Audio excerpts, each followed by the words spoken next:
Hi hello ನಮಸ್ಕಾರ, welcome to mini ಅಡುಗೆ ಮನೆ. ನಮ್ಮ ಚಾನಲ್ ಸಬ್ಸ್ಕ್ರೈಬ್ ಮಾಡಿಲ್ಲ ಅಂದರೆ ಈ ಕೂಡಲೇ ಸಬ್ಸ್ಕ್ರೈಬ್ ಮಾಡಿ. ಇವತ್ತು ನಾವು ಮಾಡ್ತಿರೋ ರೆಸಿಪಿ ಬಂದು ಆಂಧ್ರದಲ್ಲಿ ಫೇಮಸ್ ಆಗಿರುವ ಆಂಧ್ರ ಸ್ಟೈಲ್ ಪಪ್ಪು ಸಾರು. ಈ ರೆಸಿಪಿ ಮಾಡೋಕ್ಕೆ ಏನೆಲ್ಲ ಇಂಗ್ರೀಡಿಯೆಂಟ್ಸ್ ಬೇಕು ನೋಡೋಣ ಬನ್ನಿ.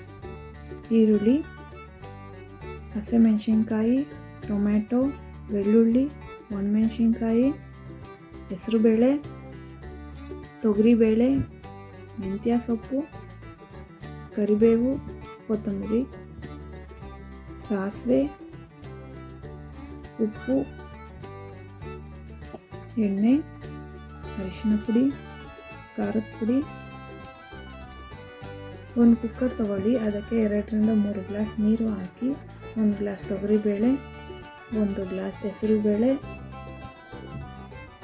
ಕಟ್ ಮಾಡಿರೋಂಥ ಈರುಳ್ಳಿ, ಟೊಮೆಟೊ, ಬೆಳ್ಳುಳ್ಳಿ, ಒಣಮೆಣಸಿನ್ಕಾಯಿ, ಹಸಿಮೆಣಸಿನ್ಕಾಯಿ ಎಲ್ಲ ಕುಕ್ಕರ್ಗೆ ಹಾಕಿ ಲಿಡ್ ಕ್ಲೋಸ್ ಮಾಡಿ 2 ವಿಜಿಲ್ ಕೂಗಿಸಿ.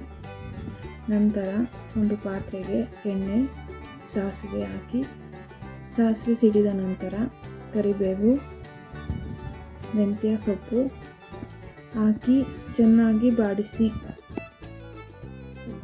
ಹಸಿ ವಾಸನೆ ಹೋಗೋವರೆಗೂ ಚೆನ್ನಾಗಿ ಫ್ರೈ ಮಾಡಿ.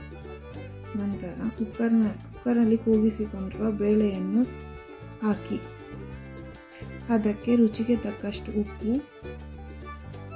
ಅರಿಶಿನ ಪುಡಿ, ಖಾರದ ಪುಡಿ ಹಾಕಿ ಚೆನ್ನಾಗಿ ಕುದಿಸಿ. ಕೊನೆಗೆ ಕೊತ್ತಂಬರಿ ಸೊಪ್ಪು ಹಾಕಿ ಕುದಿಸಿ. ಸಿಂಪಲ್ ಆಗಿರೋ ಆಂಧ್ರ ಸ್ಟೈಲ್ ಪಪ್ಪು ಸಾರು ರೆಡಿಯಾಗಿದೆ. ಇದನ್ನು ಬಿಸಿ ಬಿಸಿ ಅನ್ನ ಹಾಗೂ ತುಪ್ಪದ ಜೊತೆ ಸವಿಯಲು ರೆಡಿ. ಈ ವಿಡಿಯೋ ಇಷ್ಟವಾದಲ್ಲಿ ಲೈಕ್ ಮಾಡಿ, ಶೇರ್ ಮಾಡಿ, ಸಬ್ಸ್ಕ್ರೈಬ್ ಮಾಡಿ.